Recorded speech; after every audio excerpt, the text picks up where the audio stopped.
무더위 가운데 평안하셨습니까? 아무리 무더워도 우리가 하나님께 나아가고 하나님께 예배하고자 하는 우리의 발걸음을 막을 수 없는 줄로 믿습니다. 해보다 더 밝은 빛으로 또 해보다 더 뜨거운 사랑으로 우리를 사랑하고 계신 하나님의 그 풍성하신 은혜가 오늘도 저와 여러분에게 충만하게 임하시기를 주님의 이름으로 축원드립니다. 아멘. 우리는 오늘 급격히 변화하는 그런 시대에 살아가고 있습니다. 내가 죽기 전에 이 세상이 어떻게 변하게 될까 예측할 수 없는, 아마 제가 예언하건대 공중으로 날아다니게 될 줄로 그렇게 생각됩니다. 제가 중학교 다닐 땐가요, 앞으로 마이카 시대가 온다 하는 이야기를 들으면서 그게 잘 믿겨지지 않았던 그런 때가 있었습니다. 그런데 이미 마이카 시대가 왔고 한 집에 2대의 자가용이 있는 집이 흔할 만큼 시대가 변화되지 않았습니까? 또 앞으로 물을 사 먹는 시대가 올 것이다, 그 말이 믿기지가 않더라고요. 그런데 지금 물이 석유보다 더 비싼 시대에 우리가 살아가고 있습니다. 앞으로 이 시대가 어떻게 변할까요? 이런 그 시대의 흐름 속에서 우리는 사실은 혼란을 경험하고 또 어떻게 생각하고 어떻게 행동해야 될지 때로는 잘 모르고 있을 때가 있어요. 정보통신혁명을 넘어서 제4차 산업혁명이 시작한 현대사회, 상상을 초월하는 속도로 변화되어져 가고 있다. 그러니까 그 빠른 변화의 부작용도 만만치 않다는 것이죠. 그 대표적인 부작용이 아마도 가치관의 혼란이 아닐까 하는 생각을 하게 됩니다. 여러분 한번 사진을 하나 보십시오. 이 사진은 지난 7월 25일 벨기에에 있었던 나토 정상회의, 그러니까 북대서양 조약기구 정상의 부인들, 그러니까 영부인들이 기념사진을 찍은 건데요. 웬 영부인 사진에 웬 남자도 한 사람 있습니다. 이 남자가 누구냐면은 룩셈부르크 총리의 동성 배우자입니다. 동성 배우자이기 때문에 정상들의 부인이죠. 영부인들과 함께 사진을 찍은 거예요. 이런 사진을 보면서 참 여러분 혼란스럽지 않습니까? 저만 혼란스러운가요? 예. 출산율이 저조해서 앞으로 많은 사회적인 문제가 야기될 것입니다. 어린아이들의 출생률이 적어지니까 제일 먼저 분유가 안 팔리는 것이죠. 그러니까 분유가 잘 안 팔리면은 축산업자들이 문제가 되겠죠. 또 기저귀가 잘 안 팔립니다. 기저귀가 잘 안 팔리니까 거기에 관련된 산업들이 많은 어려움을 겪게 되고요. 또 어린아이들이 줄어드니까 유치원, 초등학교 학생들이 줄고, 그로 인해서 또 야기되어 있는 여러 가지 많은 문제들이 있게 되고요. 지금 노동 인구가 줄어들고, 그래서 해외 근로자들이 들어오고, 또 그로 인해서 파생되는 많은 문제들이 있고요. 앞으로 이 나라의 개념, 민족의 개념조차도 어떻게 될는지 알 수 없는 그런 상황 속에 있습니다. 결혼을 기피하고 젊은이들이 출산을 기피하고, 이런 현상들이 기존 가정의 질서를 깨뜨리고, 특별히 동성애, 동성혼, 성적 지향이니 성정체성이니 하는 이런 기존의 성에 대한 논란과 또 이에 따른 많은 주장들이 공존하고 있는 시대에 우리가 살아가고 있습니다. 더욱이 이해할 수 없는 것은 이런 동성애, 동성혼을 법제화하려고 하는 움직임, 그리고 동성애를 학교에서 가르치는 이와 같은 시대를 우리가 맞이하고 있다라고 하는 것을 생각하면 참 이상하고 이해할 수 없는 시대가 되었다는 거예요. 조금의 광고를 했습니다마는 지난번에 헌법 개헌안을 헌법을 개정하려고 했던 시도가 국민들의 반대로 무산이 되고 나자 이번에는 법무부에서 법안을 만들어서 국무회의에서 통과시키려고 하는 방식으로 동성애 동성혼을 그리고 성평등을 합법화하려고 하는 그런 지금 움직임이 있고 이번 아마 화요일 국무회의에서 결정하게 될 것이라고 하는 이런 보도를 우리가 듣고 있습니다. 그래서 동성애 동성혼 반대 운동본부에서 100만인 서명 운동을 급하게 벌이게 되었고 지금 여러분 예배당 밖에 나가면 3층 로비에 동성애 동성혼 성평등을 반대하는 서명란이 있습니다. 그래서 오늘 이제 화요일에 국무회의가 있기 때문에 오늘밖에는 기회가 없어요. 그래서 오늘 서명해서 저것을 팩스로 보내달라고 하는 그런 요청입니다. 그래서 우리도 적은 힘이지만은 100만인 서명 운동에 함께 동참할 수 있게 되기를 바라요. 새 천년이 열렸습니다. 밀레니엄이라고 새 천년이 열린 2001년도 네덜란드에서 처음으로 동성혼을 법제화하게 됩니다. 그에 따라서 23개 국가가 동성혼을 합법화하게 되고 그 나라를 포함한 35개 국가에서 동성 배우자의 법적인 지위를 인정하는 그와 같은 일들이 있게 됩니다. 그러다 보니까 어떤 일이 벌어지게 됐느냐 하면은 동성혼이 합법화되고 나니까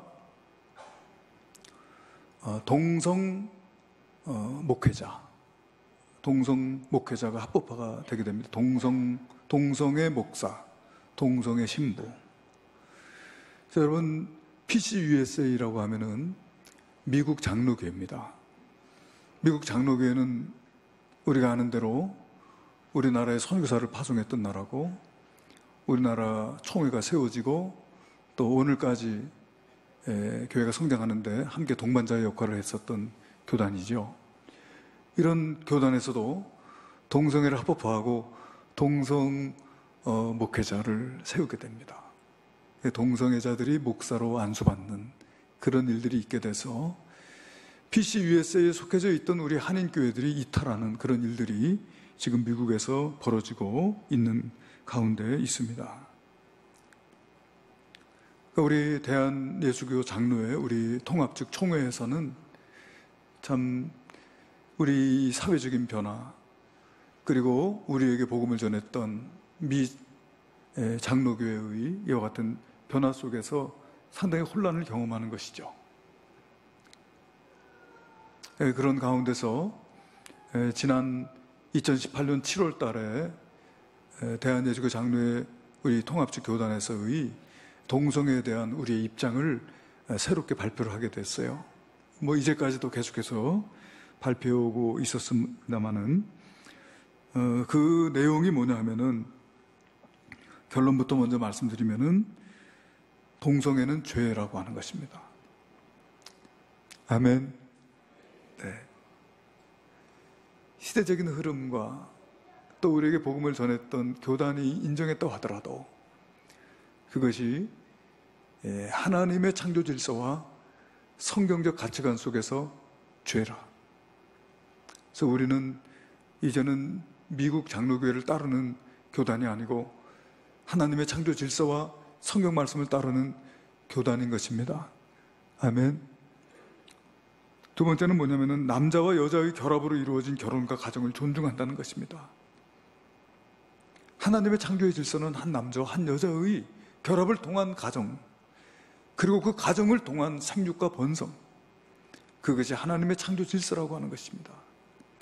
그리고 세 번째는 동성애자의 구원을 위해 사랑으로 섬기지만 그 동성애자를 차별하거나 또는 배척하거나 하는 자세가 아니라 그들을 하나님의 사랑으로 구원하기를 원하지만 그러나 동성애자를 영적 지도자로 세우지는 않는다라고 하는 이런 원칙을 세우게 됩니다. 여러분, 우리 교단은 목사가 목사로 임직을 받을 때 서약을 하게 돼 있습니다. 그 서약을 할 때 두 번째 그 서약의 내용이 뭐냐 하면은 신구약 성경은 하나님의 말씀이요 신앙과 행위에 대하여 정확무오한 유일의 법칙임을 믿습니까? 이러한 서약을 하게 됩니다. 우리 목사 안수를 받았다는 것은 이 서약에 네라고 대답을 했다는 것을 말하는 것이죠. 그러니까 다시 말하면 성경이 우리의 신앙과 행위에 정확무오한 유일한 법칙이라고 하는 것은 우리들의 삶 속에 바로 성경이 기준이다. 아멘. 그리고 이 서약은 장로, 안수집사, 권사, 임직식에도 서약하는 첫 번째 질문입니다. 우리 장로님들이나 우리 권사님들 또 안수집사님들은 여러분 임직 받으실 때 이 서약을 받으셨던 기억이 나실 겁니다. 납니까?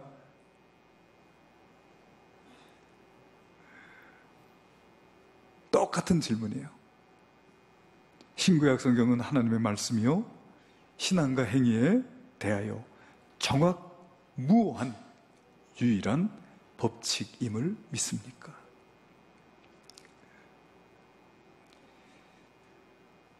웨스트민스터 신앙고백서의 제1장 성경에 대하여 제2항에 보게 되면 모든 성경은 하나님의 영감으로 주어진 것으로 믿음과 생활의 기준이 된다. 이렇게 말씀하고 있습니다. 여러분, 우리가 혼란스럽고 또 복잡할 때 우리가 돌아와야 할 곳, 그것이 바로 성경이라는 거예요. 있습니까? 세월이 흐르고 또 시대가 변하고 세상적인 풍조가 바뀌어도 우리가 다시 붙들고 우리가 다시 돌아와야 할 곳은 바로 성경이라고 하는 것입니다. 믿습니까? 예. 이와 같은 상황 속에서 총회에서 발표한 총회적인 입장을 몇 가지 요약을 해보면 이렇습니다. 첫 번째는 인간의 존엄과 가치를 실현할 수 있는 최상의 기반이 하나님의 창조 질서 위에 있다는 거예요. 이 말은 여러분 세상에서 말이죠 인본주의로 인간이 가장 존엄함을 주장하면서 우리 인간이 원하고 또 우리 인간이 행하는 것이 기준이라고 그렇게 주장하는 이들도 많이 있습니다만은 그러나 우리는 그렇게 믿지 않는다는 것이죠. 우리 인간의 존엄성과 우리 인간의 가장 최고의 가치를 나타낼 수 있는 것은 바로 하나님의 창조 질서 안에 있다는 거예요. 그 두 번째는 건전한 성문화를 다루기 위한 지침은 시대 정신과 세상 풍조가 아닌 성경적 진리에서 찾아야 한다.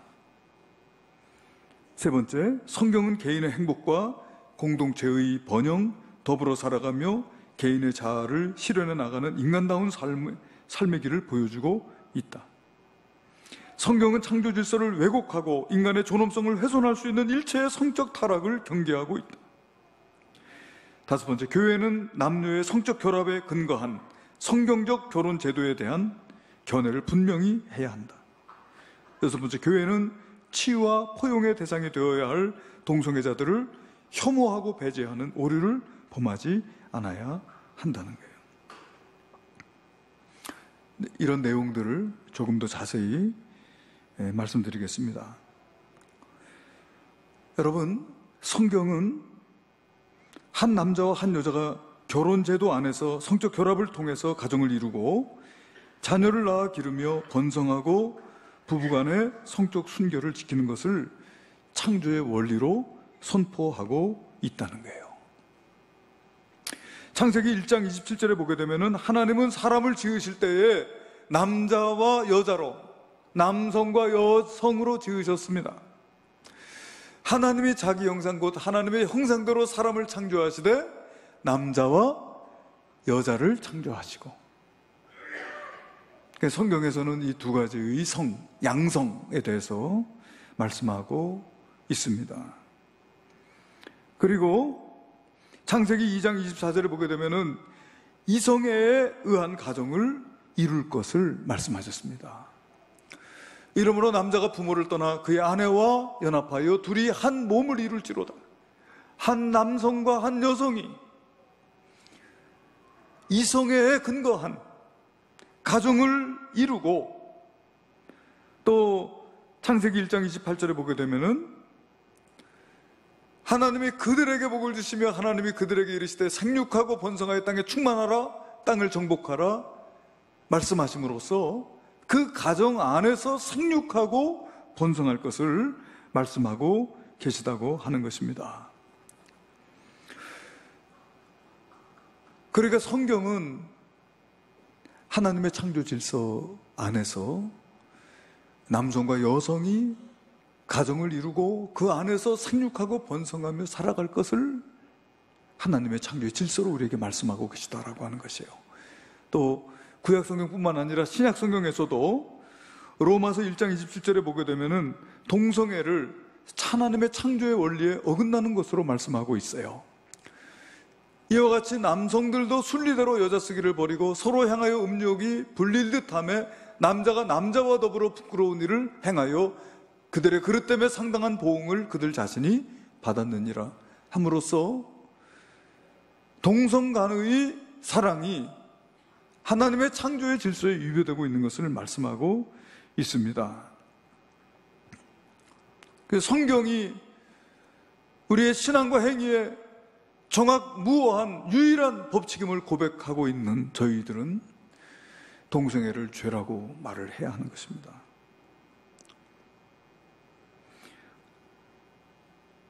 그리고 두 번째, 성경은 동성애를 죄로 선포하며 동성 간의 성행위를 금하고 있습니다. 레위기 18장 21절에 보게 되면 우리 한번 같이 읽어볼까요? 시작.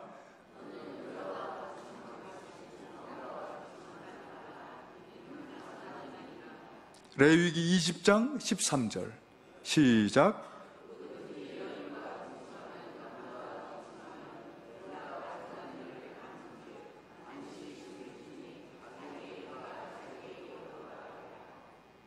네, 이와 같이 신약 성경에서도 동성애를 하나님의 나라를 유업으로 받지 못할 불의한 죄악으로 여기고 있는데요, 고린도전서 6장 9절 말씀도 한번 같이 읽어보겠습니다. 불의한 자가 하나님의 나라를 유업으로 받지 못할 줄을 알지 못하느냐? 미혹을 받지 말라. 음행하는 자나 우상 숭배하는 자나 간음하는 자나 탐색하는 자나 남색하는 자나 도적이나 탐욕을 부리는 자나 술 취하는 자나 모욕하는 자나 속여 빼앗는 자들은 하나님 나라를 유업으로 받지 못하리라.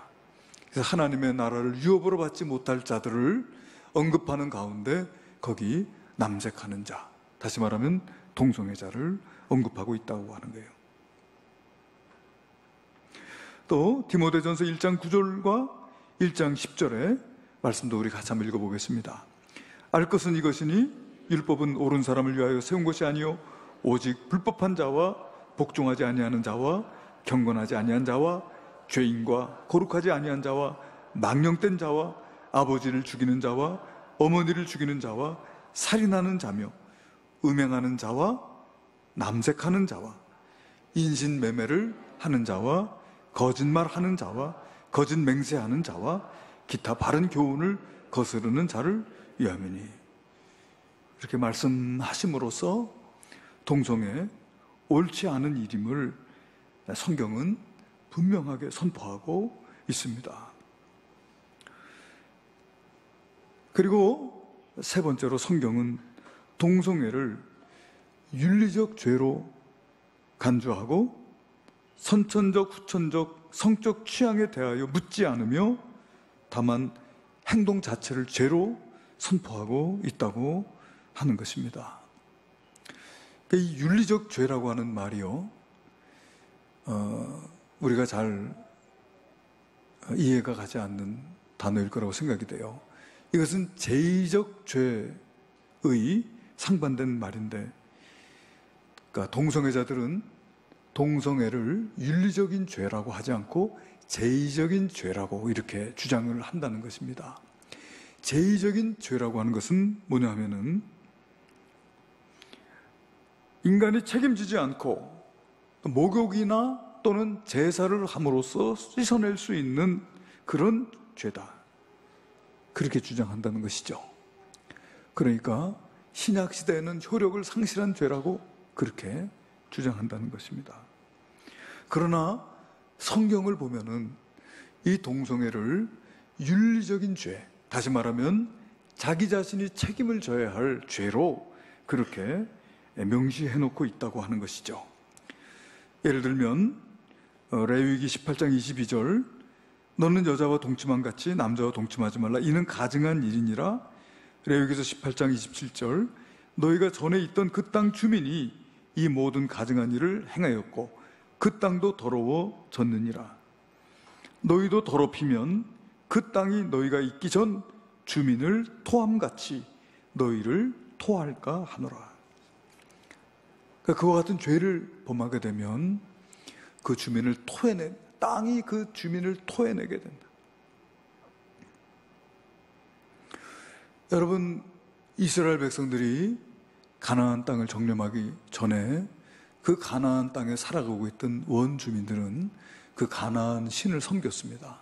그 가나안 신은 바알이라고 하는 우상이었는데 그 바알을 섬기는 제의 가운데 여러분 그 문란한 성적 행위가 포함되어져 있어요. 그러니까 이 바알 종교는, 그러니까 이 바알과 또 그 여신 아세라가 말하자면 이 땅에 비를 내려준다는 것이죠. 그래서 풍요와 다산을 관장하는 신이라고 그렇게 알고 있는데, 말하자면 바알을 섬기는 자들이 이 땅에서 음란하게 성행위를 합니다. 그러면 하늘의 바알과 아세라가 자극을 받아서 이 땅에 비를 내려준다는 거예요. 음란하면 음란할수록 더 많은 비를 내려준다는 것입니다. 더 많은 다산의 축복을 준다는 거예요. 이게 바알신 섬기는 사람들의 믿음이고 그들이 가지고 있었던 신관이에요. 굉장히 조잡하고 굉장히 관능적인 그런 신입니다. 그러니까 이 바알을 섬기는 그 제의 가운데 아주 음란한 성적인 교합이 이루어지는 거예요. 그러다 보니까 바알 신전에는 남창들이 있었던 것이죠. 이제 그렇기 때문에 여러분, 하나님께서는 그 땅이 그들을 토해냈다고 말씀하세요. 그들의 죄악이 그 땅에 가득 찼기 때문에 하나님께서 그들을 쫓아내시고 그 땅을 이스라엘 백성들에게 주신 거예요. 그런데 만약에 이스라엘 백성들 너희도 그와 같은 죄를 반복하게 된다면 그 땅이 너희도 토하여 낼 것이다 라고 하나님께서 말씀하고 계신 것입니다. 이 가나안 제의에서 공적인 역할을 했던 남창 제도에서 시작하여 일상생활에까지 영향을 끼치며 이스라엘 역사에서 끊임없이 존재하게 되었습니다. 그래야 이스라엘 공동체에서 종교개혁이 실시될 때마다 동성애는 개혁의 대상이 되어져 왔다는 거예요. 신명기서 23장 17절과 18절에 보니까 이스라엘 여자 중에 창기가 있지 못할 것이요 이스라엘 남자 중에 남창이 있지 못할지니 창기가 번 돈과 개 같은 자의 소득은 어떤 서원을 하는 일로든지 내 하나님 여호와의 전에 가져오지 말라. 이 둘은 다 내 하나님 여호와께 가증한 것임이니라. 하나님께서 말씀하고 있어요. 동성애를 금하신 것입니다. 그러므로 우리는 우리가 믿는 성경적 기준에 의해서 동성애는 죄다, 이런 믿음을 분명하게 해야 될 줄로 믿습니다. 또 한 가지 우리가 생각해야 될 것은 뭐냐면, 그렇다고 한다면 동성애자를 대하는 우리의 태도는 어떠해야 되겠는가 라고 하는 질문이 남습니다. 동성애자들은 자기들이 성소수자고 그리고 사회적인 약자라고 주장합니다. 근데 제가 오늘 글을 읽어보니까 그들은 사회적인 약자가 아니다. 얼마나 강한지 국가인권위원회를 움직이고, 여러분, 학생 조례를 만들고 인권 조례를 만들고 지금 이 땅에 동성애를 법제화하려고 하는 이 움직임이 얼마나 강합니까, 여러분? 도리어 우리가 약자인 것처럼 느껴지지 않습니까? 그들은 자기들이 사회적인 약자라고 하는 것을 내세우면서, 자기들이 성소수자라고 하는 것을 내세우면서 도리어 우리를 차별하고 있는 듯한 그런 느낌을 받게 될 때도 있어요. 동성애자를 대하는 우리의 태도를 생각할 때 우리가 먼저 기억해야 될 것은 뭐냐면은, 요한복음 8장에 기록된 예수님의 모습입니다. 요한복음 8장에 보게 되면은 간음하다가 현장에서 붙들린 한 여자를 무리들이 예수님께 데리고 옵니다. 율법에 의하면 간음한 여인은 돌로 쳐 죽이게 돼 있습니다 하면서 그들은 이 여자를 돌로 치려고 했습니다. 그때 예수님께서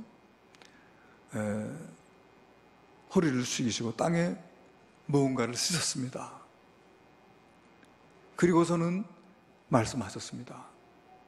너희 가운데 죄 없는 자가 먼저 돌로 쳐라. 그 소리를 들은 그 성난 무리들은 한 사람씩 한 사람씩 들고 있던 돌을 내려놓고 돌아가기 시작했습니다. 너희 가운데 죄 없는 자가 먼저 돌로 치라고 하신 이 예수님의 말씀은 우리에게 두 가지를 생각하게 합니다. 첫 번째는 뭐냐 하면, 남의 죄를 정죄하려고 하는 자들은 그보다 먼저 자기 자신을 돌아봐야 된다는 것이죠. 나에게 있는 죄, 나에게 있는 성적인 죄는 없는가 하는 것을 먼저 돌아봐라. 왜냐하면 우리도 주님 앞에서 똑같은 죄인들이기 때문인 것이죠. 나는 의인인 것처럼 그들을 정죄하는 것은 옳지 않다는 거예요. 나도 어떤 면에서 주님 앞에 똑같은 죄인일 수 있다고 하는 그와 같은 자세로 먼저 나의 부족함을 돌아볼 수 있어야 되리라 믿습니다. 그리고 두 번째는 뭐냐면, 죄인이라도 우리가 그를 인격적으로 대해야 한다는 것이죠. 죄인이라도. 우리 예수님께서는 가늠하다 현장에서 붙잡혀온 여인, 그 여인의 행색이 어떻겠습니까? 그러나 그를 존중받아야 할 한 인간으로 대하고 계셨다. 모든 무리들이 다 돌아가 버리고 말았습니다.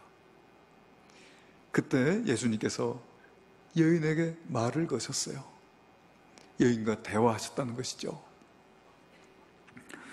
요한복음 8장 10절에 보니까 예수께서 일어나사 여자 외에 아무도 없는 것을 보시고 이르시되, 여자여, 너를 고발하던 그들이 어디 있느냐? 너를 정죄한 자가 없느냐? 대답하되 주여, 없나이다.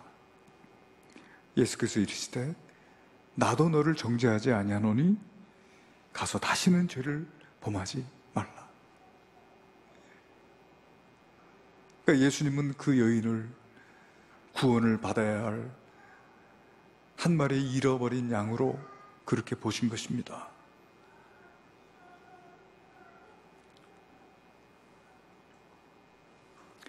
하나님께서 구원하시기 원하시는 하나님의 자녀로 보신 것입니다.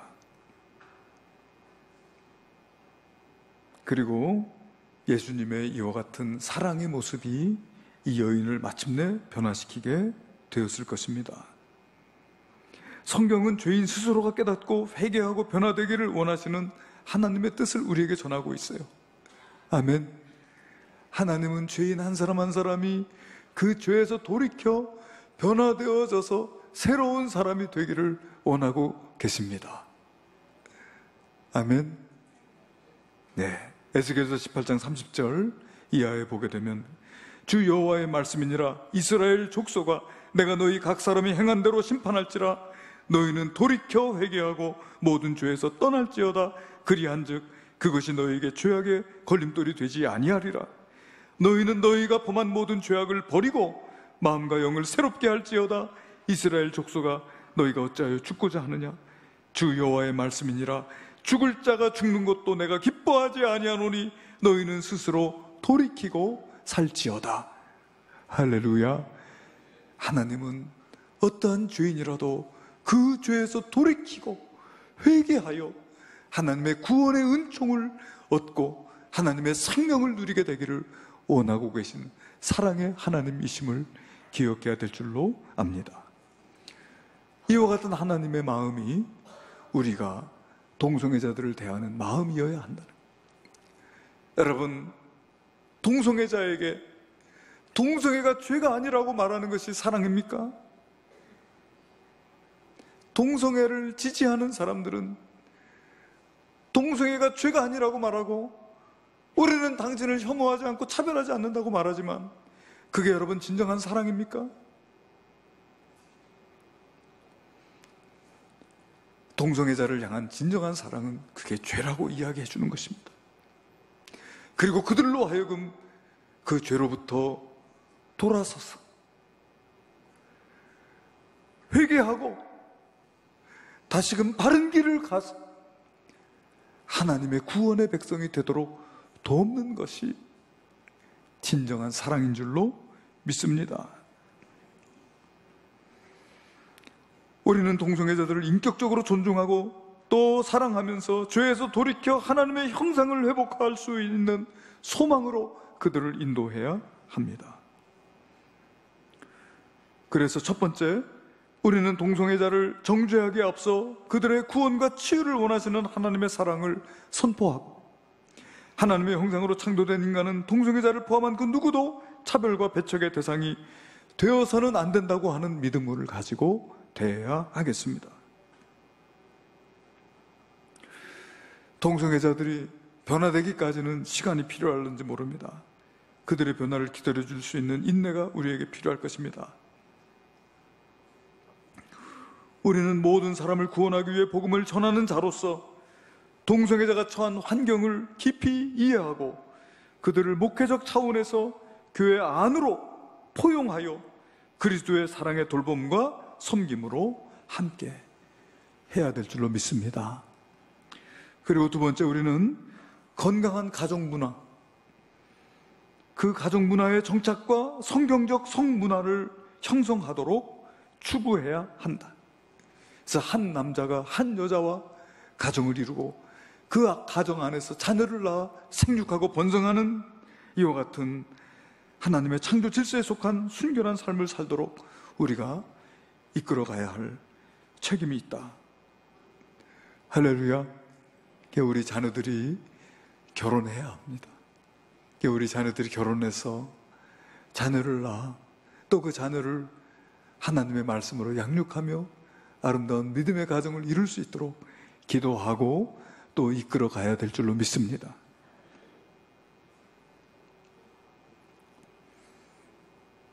그리하여 타락과 방종으로 인해서 우리의 가정과 건전한 삶이 위협받고 있는 이 현실을 인식하고 바람직한 성문화를 형성해 나아가도록 노력할 수 있어야 하겠다.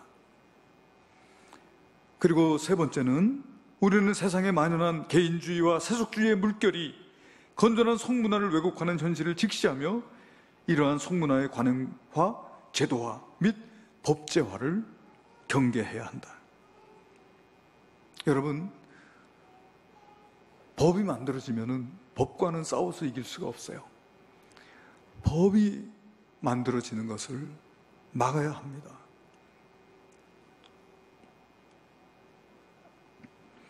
그리고 또 한 가지 우리가 기억해야 될 것은 우리의 공동체 안에서 동성애자가 지도자가 되도록 하는 일을 허락해서는 안 된다는 거예요.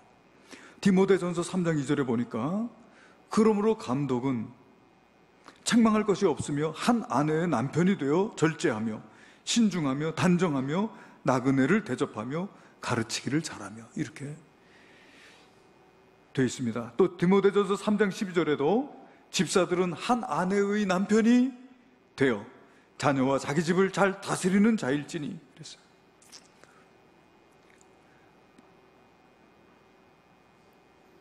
할렐루야. 여러분, 우리 인간의 존엄성, 우리 인간의 참된 가치가 하나님의 창조 질서 안에서 실현될 수 있는 줄로 믿습니다. 동성애자들의 참된 행복도 그들을 위해서 이 땅에 오시고 그들을 위해서 십자가를 지신 우리 주 예수 그리스도의 그 십자가의 그 공로와 십자가로 이루신 그 하나님의 은총 가운데에서 이루어지게 될 줄로 믿습니다. 시대가 변하고 세상이 달라지고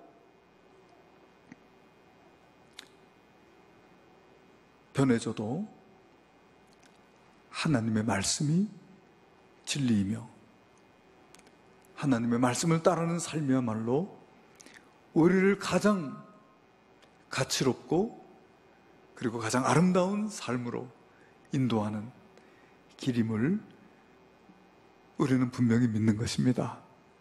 이와 같은 믿음을 가지고 살아가는 저와 여러분 되시기를 주님의 이름으로 축원합니다. 기도하시겠습니다. 은혜로우신 하나님 아버지, 우리 인간의 존엄성과 인간의 참 가치가 하나님의 창조 질서와 하나님의 말씀 안에서 이루어지게 될 줄로 믿습니다. 아버지 하나님, 세상은 변하고 시대는 달라져도 하나님의 말씀은 참다운 진리로 변치 않는 줄로 믿습니다. 하나님 말씀 안에 거할 수 있는 저희들이 되게 하시고 하나님의 말씀을 우리의 삶과 신앙의 기준으로 삼을 수 있는 저희들이 되게 하여 주시옵소서. 귀하신 예수님의 이름으로 기도하옵나이다.